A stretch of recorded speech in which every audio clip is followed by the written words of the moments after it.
नमस्कार, वक्त 4 का चक्रव्यूह का है। मैं हूं राजेश कुमार। बड़ी खबर के साथ शुरुआत करेंगे। बिजली कर्मचारियों की हड़ताल पर सरकार पूरी तरह सख्त है और ऊर्जा मंत्री ए.के. शर्मा ने बड़ा बयान दिया।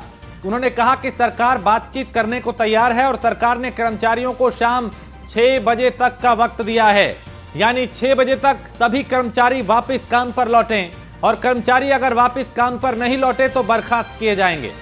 अगर कर्मचारी वापस नहीं लौटे तो नए लोगों को भर्ती करेंगे और कुछ लोगों ने कानून को हाथ में लिया है। कानून हाथ में लेने वालों पर सख्त कार्रवाई की जाएगी। तो एक तरफ 72 घंटे की बिजली कर्मचारियों की हड़ताल के चलते लोगों का जनजीवन भी प्रभावित हो रहा है, कई शहरों में इसका असर भी देखा जा रहा है। दूसरी तरफ सरकार भी सख्ती बरत रही है और अब 4 घंटे का वक्त दिया गया है कि बिजली कर्मचारी काम पर लौटे, नहीं तो बर्खास्त किया जाएगा। और इसके बाद बिजली कर्मचारियों का गुस्सा और बढ़ता हुआ दिखाई दे रहा है, प्रदर्शन और तेज होने लगा है।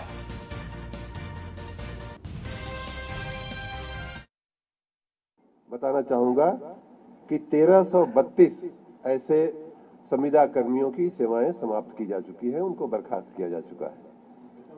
1332 लोगों को पिछले 24 घंटे में बर्खास्त कर दिया गया है। मैं उन सब से निवेदन करता हूं, उनके लिए नहीं बल्कि उनके परिवारों के लिए उनसे निवेदन करता हूं कि नौकरी मिलना कितना कठिन काम है, ये अभी आपको शायद अंदाजा नहीं आ रहा है। जब नौकरी चली जाती है तब उसका अंदाजा होता है। आपके परिवार के हित में मैं 4 घंटे, अभी 2 बज रहा है, मैं 4 घंटे की मोहलत देता हूं उन सबको। 6 बजे तक सभी संविदा कर्मचारी, आउटसोर्सिंग के कर्मचारी अगर अपने अपने कर्तव्यों पे हाजिर नहीं होंगे तो उनकी बर्खास्तगी आज ही रात में कर दी जाएगी। कोई भी संविदा कर्मचारी ऐसा नहीं होगा कि जो कर्मचारी के रूप में चालू भी रहे और अपने कार्य पे उपस्थित न हो। बताना तो सरकार ने कर्मचारियों को शाम 6 बजे तक का वक्त दिया है और कहा कि आउटसोर्सिंग के संविदा कर्मी काम पर लौटे, अगर नहीं लौटे तो फिर कार्रवाई की जाएगी, बर्खास्त किया जाएगा। और सरकार बातचीत करने को भी तैयार है, यह भी कहा। यानी दोनों दरवाजे हैं और दोनों तरफ की बात उन्होंने की है कि अगर आप बातचीत करना चाहते हैं तो आइए, वेलकम है, हम बात करेंगे, समाधान करेंगे, और अगर नहीं काम पर लौटे तो फिर बर्खास्त भी किया जाएगा। यानी नरमी के साथ साथ यहां पे सख्ती भी उन्होंने दिखाई है। एस.के. वाजपेयी लखनऊ से हमारे संवाददाता खबर पे ज्यादा जानकारी के साथ। एस.के. वाजपेयी, ऊर्जा मंत्री ने एक बार फिर प्रेस कॉन्फ्रेंस की और सख्त चेतावनी में कहा कि 4 घंटे का वक्त है, या तो काम पर लौटे या फिर बर्खास्त किया जाएगा। क्या समाधान निकलता हुआ दिखाई दे रहा है? बिल्कुल, अगर हम बात करें तो उत्तर प्रदेश के ऊर्जा जो कर्मचारी हैं, जो कि संयुक्त संघर्ष समिति है, उसने ऐलान कर रखा है कि वो हड़ताल पर है। 72 घंटे की सांकेतिक हड़ताल है। हालांकि इस दौरान उत्तर प्रदेश के ऊर्जा मंत्री की तरफ से आज भी प्रेस कॉन्फ्रेंस की गई थी, जिसमें काफी सख्त लहजे में कहा गया है कि जो आउटसोर्सिंग और संविदा कर्मचारी है उनकी नौकरी परमानेंट नहीं होती है। अगर वो अगले 4 घंटे के अंदर ड्यूटी पर वापस नहीं आते हैं तो ऐसी स्थिति में उनके खिलाफ बर्खास्तगी की कार्रवाई की जाएगी। हालांकि 650 आउटसोर्सिंग और संविदा कर्मियों पर कल बर्खास्तगी की कार्रवाई हो चुकी है और 1332 कर्मचारी आज बर्खास्त किए गए हैं। 6 संस्थाओं को भी सस्पेंड किया गया है। साथ ही साथ 22 जो विभिन्न नेता हैं उनके ऊपर एस्मा के तहत कार्रवाई की गई है। मतलब सीधे तौर पर एसेंशियल सर्विस में मानते हुए उत्तर प्रदेश ऊर्जा विभाग की मंत्री ने स्पष्ट किया है कि बातचीत के दरवाजे खुले हैं, लेकिन अगर जनता को परेशानी होती है या कहीं कोई तोड़फोड़ अराजकता की स्थिति पैदा होती है तो ऐसी स्थिति में उत्तर प्रदेश सरकार की तरफ से कठोर कार्रवाई की जाएगी। इसको लेकर सभी जिलों के जिलाधिकारी और कमिश्नर को निर्देश जारी कर दिए गए हैं। ये भी कहा गया है कि अगर कोई भी आउटसोर्सिंग या संविदा कर्मी ड्यूटी पर नहीं आता है तो तत्काल उसकी संविदा समाप्त कर दी जाए, मतलब उनको सेवा से हटा दिया जाए। तो सीधे तौर पर कर्मचारी संगठनों ने भी इस पर प्रेस कॉन्फ्रेंस का ऐलान किया है। थोड़ी देर में प्रेस कॉन्फ्रेंस शुरू होने जा रही है। उनका स्पष्ट कहना है कि हम जेल भरो आंदोलन चलाएंगे और किसी भी स्थिति में अपने आंदोलन से पीछे नहीं हटेंगे। एस.के. वाजपेयी, इस चेतावनी के बाद, क्योंकि पहले भी ए.के. शर्मा कई बार ये कह चुके हैं कि सरकार सख्ती से निपटेगी, आज उन्होंने 4 घंटे का वक्त दिया। इस ऐलान के बाद, इस चेतावनी के बाद क्या ये प्रदर्शन थोड़ा नर्म होता हुआ दिखाई दे रहा है या फिर और तेज इस प्रदर्शन को किया जा रहा है, हड़ताल को और ज्यादा तेजी से आगे बढ़ाया जा रहा है? बिल्कुल, जो कर्मचारी संगठन है, जो संयुक्त संघर्ष समिति है, न्यूज वन इंडिया की टीम वहां पर मौजूद है, उनकी प्रेस कॉन्फ्रेंस चल रही है। उन्होंने स्पष्ट कर दिया है कि हम किसी भी स्थिति में पीछे हटने वाले नहीं हैं और न ही हम FIR या किसी तरीके की राजपा जैसी कार्रवाई से डरेंगे। अगर जरूरत पड़ेगी तो जेल जाएंगे, लेकिन किसी भी स्थिति में हमारी हड़ताल खत्म नहीं होगी। सरकार अगर हमारी जो समझौते हुए हैं 3 दिसंबर 2022 को उनको लागू नहीं करती है तो हम हड़ताल जारी रखेंगे। ठीक है, इसके वाजपेयी आप नजर बनाए रखिए, आपसे फिर जानकारी लेंगे। फिलहाल शुक्रिया। तो यहां पे 6 बजे तक सभी कर्मचारी वापस काम पर लौटे, अन्यथा बर्खास्त कर दिया जाएगा। ऊर्जा मंत्री AK शर्मा ने साफ लहजे में कहा और सीधे शब्दों में कहा, सीधी सीधी चेतावनी दी है कि काम पर लौटिए। तो बिजली कर्मचारियों की हड़ताल का यह मामला है जिसमें हाईकोर्ट के सख्त होने के बाद यूपी सरकार ने भी अब एक्शन लिया है और सरकार ने 1332 आउटसोर्सिंग संविदा कर्मियों की सेवा को समाप्त किया है और कर्मचारी उपस्थित नहीं करा पाने पर 7 एजेंसियों पर भी केस दर्ज किया गया है।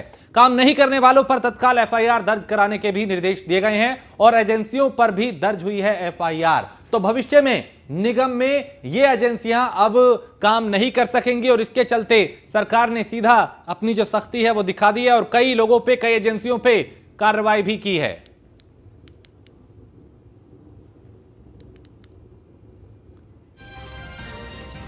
तो बिजली कर्मियों की हड़ताल का ये मामला है जिसमें मामला और रार जो है वो और बढ़ती जा रही है बिजली कर्मचारियों के बीच और सरकार के बीच में। हाईकोर्ट के सख्त होने के बाद अब यूपी सरकार भी पूरी तरह से एक्टिव है और सख्ती दिखा रही है। सरकार ने 1332 आउटसोर्सिंग संविदा कर्मियों की सेवा समाप्त कर दी है और कर्मचारी उपस्थित नहीं करा पाने पर 7 एजेंसियों पर भी केस दर्ज किया गया है।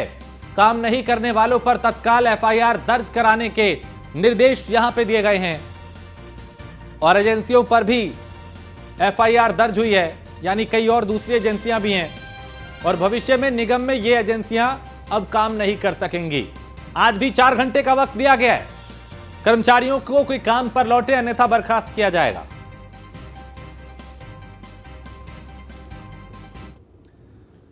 और रायबरेली में बिजली कर्मचारियों की हड़ताल को लेकर मंत्री दिनेश प्रताप सिंह ने कहा कि यूपी में बिजली कर्मचारियों की हड़ताल का कोई असर नहीं होने वाला। जिला प्रशासन की टीम के नेतृत्व में निरंतर निगरानी और व्यवस्था का अधिकारी जायजा ले रहे हैं। उपभोक्ताओं को किसी भी प्रकार की कोई परेशानी ना हो, इसके लिए सरकार द्वारा जारी निर्देश का अधिकारी पालन करा रहे हैं।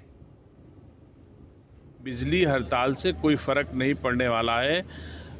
आदरणीय योगी आदित्यनाथ जी की सरकार है, इसमें जनता को किसी भी दशा में किसी भी समस्या का सामना नहीं करना पड़ेगा। उसके लिए सरकार को जो कुछ भी करना पड़ेगा वो उपाय करेगी और सरकार वो उपाय कर भी रही है। कोई बड़ी समस्या कहीं उत्पन्न नहीं होने पा रही है। जब कोई इस तरह का आंदोलन होता है तो थोड़ा बहुत कह सकते हैं, इससे इनकार नहीं किया जा सकता है, लेकिन कोई बहुत ज़्यादा जनमानस को असुविधा नहीं होने पाएगी इस सरकार में। और खबर लखनऊ से है, जहां लखनऊ में थाना अध्यक्षों की तबादला एक्सप्रेस चली है और प्रशांत मिश्रा को थाना चौक से थाना महानगर का थाना अध्यक्ष बनाया गया है। इसके अलावा केशव तिवारी को थाना महानगर से चौक भेजा गया है और तेज बहादुर सिंह थाना पारा से थाना नाका भेजे गए हैं।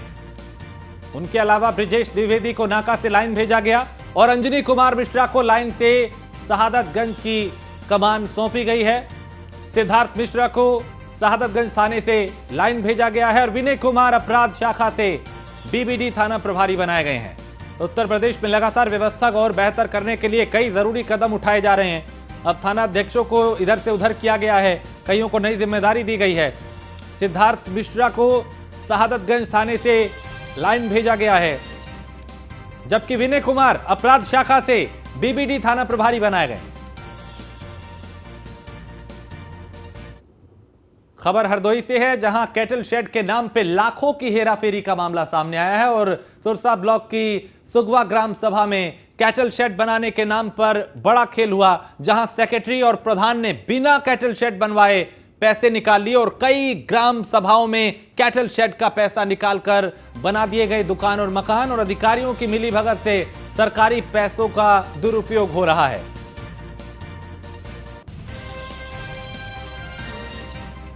कई ग्राम सभाओं में कैटल शेड का पैसा निकालकर दुकान और मकान वहां पे बना दिए गए। अधिकारियों की मिलीभगत से सरकारी पैसों का दुरुपयोग हो रहा है। तो हरदोई से खबर है जहां कैटल शेड के नाम पे लाखों की हेराफेरी हुई है। आशीष सिंह हमारे संवाददाता इस खबर पे ज्यादा जानकारी के साथ। आशीष, कैटल शेड के नाम पे किस तरीके से यहां हेराफेरी हुई? देखिए, आपको बता दें पूरा मामला सुरसा ब्लॉक के सुगवा गांव का है, जहां पर कई ऐसे कैटल सेट बनाए गए हैं जो कैटल सेट बने ही नहीं है और पैसे निकल गए हैं। और कुछ ग्राम सभाओं में हाल ये है कि कैटल सेट बना दिए गए, लेकिन उनकी जगह पे दुकानें बना दी गई, मकान बना दिए गए। कहीं कहीं अधिकारी और प्रधान जो मिलकर हेराफेरी कर रहे हैं, साफ तौर से इसमें नजर आ रहा है। ब्लॉक के अधिकारी कहीं न कहीं इसमें शामिल है। जिस तरीके से सरकार लगातार चाह रही है कि ये भ्रष्टाचार खत्म हो, योगी सरकार प्रयासरत है, लेकिन ब्लॉकों में जिस तरीके से भ्रष्टाचार हो रहा है साफ तौर पर सामने निकल कर आ रहा है। इसी तरीके का मामला ये है, लगातार ऐसे मामले सामने आ रहे, लेकिन कार्रवाई खानापूर्ति हो रही है। ऐसे में क्या इस मामले को संज्ञान में लिया गया? चूंकि एक तरफ सरकार है जो कहती है भ्रष्टाचार बर्दाश्त नहीं करेंगे, दूसरी तरफ अब भी कई ऐसे अधिकारी हैं जो गलत काम कर रहे हैं। देखिए, हरदोई जनपद में अधिकारियों की अगर बात करें तो कहीं न कहीं सुरसा के जो ब्लॉक खंड विकास अधिकारी हैं राम प्रकाश, उनको इस ओर ध्यान देना चाहिए। जिस तरीके से ब्लॉक के मुख्यालय के पास में ही ऐसे अगर भ्रष्टाचार हो रहा है, इस तरीके से कैटल सेट को बना दिए जा रहे हैं, जो दुकानों का यूज हो रहा है, क्योंकि गौशाला अपनी गाय बांधने जिसको लेकर सरकार ने प्राथमिकता की थी कि इनमें जो जानवर है बांधे जाए। कैटल सेट जो गरीब व्यक्ति है कैटल सेट बना के गाय बांधे, लेकिन उसी को मकान और दुकान के पर्पज से फर्जी तरीके से पैसे निकाल कर इस तरीके से कार्य हो रहा है, तो क्या कार्रवाई होगी? चलिए, बहुत शुक्रिया आशीष जानकारी के लिए। तो सुरसा ब्लॉक की सुगवा ग्राम सभा में कैटल शेड बनवाने के नाम पे बड़ा खेल हुआ है। खबर फर्रुखाबाद से है जहां दबंगों ने महिलाओं के साथ मारपीट की और मारपीट के दौरान 2 महिलाओं को छत से फेंकने का आरोप भी लगाया है महिलाओं ने। दबंगों ने घर में घुसकर लाठी डंडों से वार कर दिया, हमला कर दिया और मारपीट में 2 महिलाओं की हालत गंभीर बताई जा रही है। मामला सुल्तानपुर गांव का बताया जा रहा है।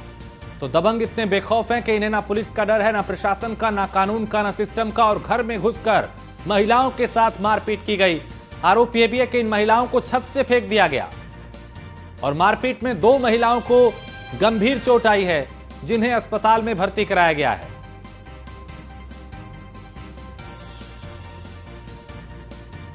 तो फर्रुखाबाद से खबर जहां दबंगों ने महिलाओं के साथ मारपीट की, घर में घुस के लाठी डंडों से उन पे हमला किया।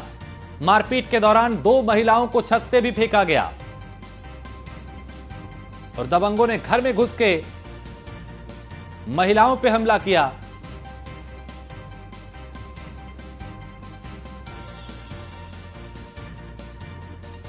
तो सुल्तानपुर गांव का यह मामला, फर्रुखाबाद का सुल्तानपुर गांव। गुंडे बेखौफ, इन्हें ना पुलिस का डर, ना प्रशासन का, और किसी भी बात को लेकर इन्होंने महिलाओं को इतना पीटा घर में घुसकर कि उन्हें अस्पताल तक में भर्ती कराना पड़ा। आरोप यह कि इन्होंने छत से फेंक दिया मारपीट करने के बाद।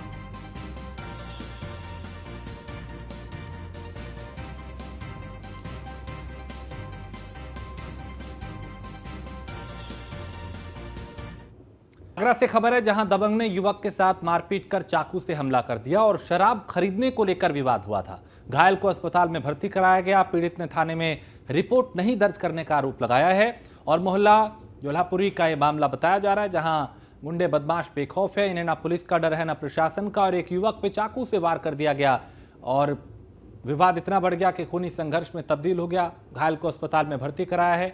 शराब को लेकर विवाद हुआ था और फिर विवाद इतना बढ़ गया कि उस गुंडे ने इस युवक पर चाकू से वार कर दिया, जिसे घायल अवस्था में अस्पताल में भर्ती कराया गया।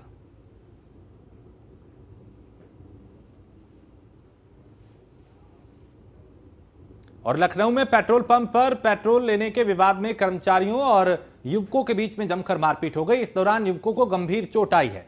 सीसीटीवी कैमरे में पूरी वारदात कैद हुई है। फिलहाल बवाल बढ़ता देख मौके पर भारी पुलिस बल को तैनात किया गया है। मारपीट करने वाले दोनों पक्षों को, कई लोगों को हिरासत में भी लिया गया है। देखिए तस्वीरें आपके सामने हैं, जिसमें एक तरफ पेट्रोल पंप पे कर्मचारी हैं तो दूसरी तरफ कुछ युवक जिनके साथ इनका विवाद हुआ और फिर विवाद इतना बढ़ गया कि पेट्रोल पंप पे जितने भी कर्मचारी थे वो हाथों में डंडे लेकर, बेल्ट लेकर, और जिसके जो हाथ में आया वो सामने उन पर मारता हुआ दिखाई दे रहा है।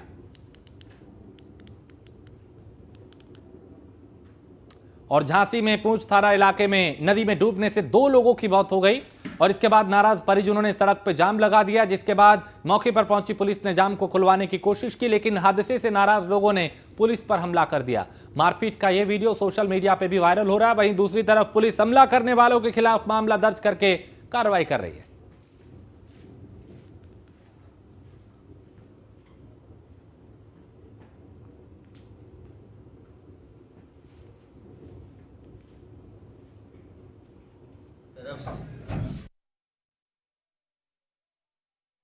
उन्होंने यहां सड़क जाम की और उसके बाद पुलिस जब यहां पहुंची तो यहां पे लाठी डंडे चलने लगे, पुलिसकर्मियों को खदेड़ा गया।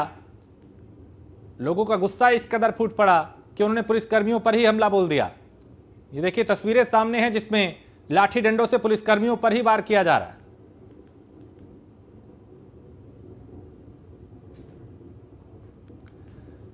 और सहारनपुर के सहायक संभागीय परिवहन अधिकारी महेंद्र बाबू गुप्ता ने बताया कि पहले शर्त के अनुसार 2003 से पहले राज्य में पंजीकृत समस्त श्रेणियों के वाहन के कर में 75% की छूट और दूसरी शर्त के अनुसार साल 2003 के बाद और साल 2008 से पहले राज्य में पंजीकृत समस्त श्रेणियों के वाहन के कर में 50% की छूट मिलेगी। सरकार की तरफ से प्रदेश के सभी उन वाहन स्वामियों को लाभ पहुंचाने का जो है काम किया जा रहा है जिनके पास जीर्ण शीर्ण स्थिति में गाड़ियां खड़ी हैं, जो 2003 के पहले अगर वो पंजीकृत हैं तो उसमें 75% टैक्स और 75% पेनाल्टी में सरकार की तरफ से छूट दिया जा रहा है। और ये छूट देते हुए ये उनको बताया जा रहा है कि आप इसको जो है स्क्रैप सेंटर पे वाहन को ले जाएं और वहाँ इसको स्क्रैप करा के एक प्रमाण पत्र वहाँ से प्राप्त कर लें और यहाँ आकर के उसको जो है पंजीयन को निरस्त। और मामला बुलंदशहर से है, जहां जहांगीराबाद थाना क्षेत्र के जलालपुर इलाके में सड़क पे पुलिस की 3rd डिग्री के मामले में एसएसपी श्लोक कुमार ने बड़ी कार्रवाई की है और एसएसपी ने सिपाही को तत्काल निलंबित कर दिया है। बताया जा रहा है कि पुलिसकर्मियों ने साइकिल चोरी के आरोप में पकड़े शख्स की बुरी तरह पिटाई की थी, जिसका वीडियो सोशल मीडिया पे वायरल हुआ था और उसका संज्ञान लेते हुए यह कार्रवाई की गई। बुलंदशहर के पहासू थाना क्षेत्र में एक युवक ने फेसबुक स्टोरी पर संविधान निर्माता भीमराव अंबेडकर की विवादित तस्वीर को लगाकर उसे वायरल कर दिया, जिसके बाद एसएसपी ने मामले की जांच के आदेश दिए। बताया जा रहा है कि युवक पहासू थाना इलाके का ही रहने वाला है।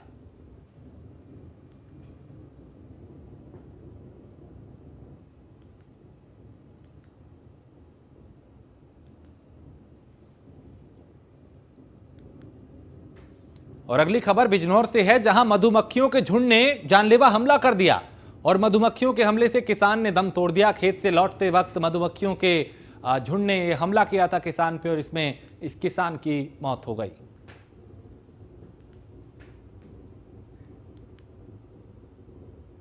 और हापुड़ से खबर है, जहां एक शव मिलने से इलाके में हड़कंप मच गया। नाले में 48 वर्षीय युवक का एक व्यक्ति का शव मिला है और लोगों ने पुलिस को सूचना दी। मौके पर पहुंची पुलिस अब जांच कर रही है। शव को पोस्टमार्टम के लिए भेजा गया। आसपास के लोगों से पूछताछ कर रही है।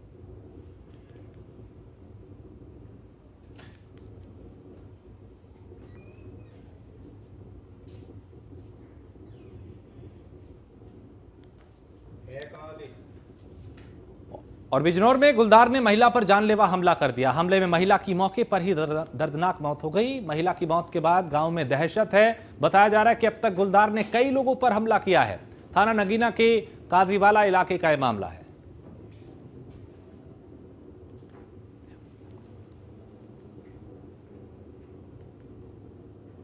तो गुलदार ने एक महिला की जान ले ली और इसके बाद पूरे गांव में दहशत है।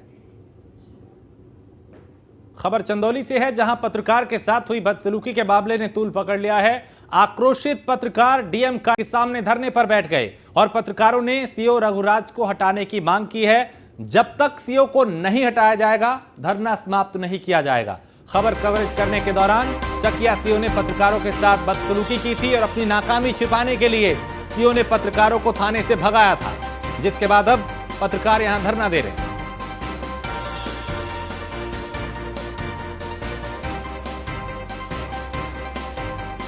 जब तक सीओ को नहीं हटाया जाएगा तब तक धरना खत्म नहीं किया जाएगा।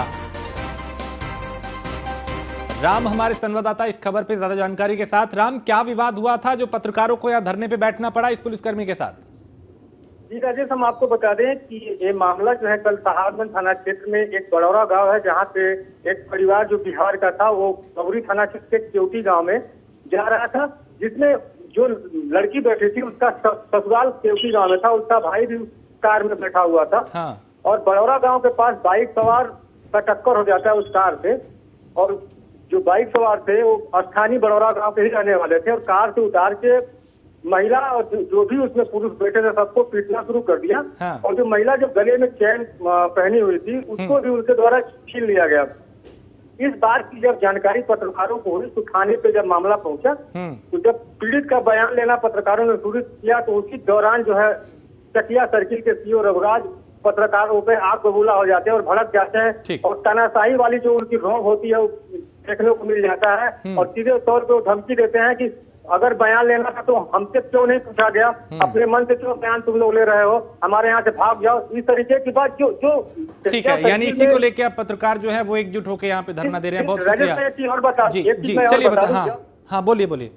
सर्किल में चार्ज लिया है। हाँ। लूट और चोरी की बड़ी बड़ी घटनाएं हो चुकी हैं और एक भी ठीक यानी पहले भी ये अपनी नाकामियों को छिपाने के लिए उस पर पर्दा डालते रहे। चलिए राम कुमार, बहुत शुक्रिया इस तमाम जानकारी के लिए। तो यहाँ पत्रकारों के साथ हुई बदसलूकी के मामले ने तूल पकड़ लिया है और आक्रोशित पत्रकार अब डीएम कार्यालय पर धरना दे रहे हैं। इसी के साथ इस बुलेटिन में फिलहाल इतना ही। आप बने रहिए न्यूज़ वर इंडिया के साथ।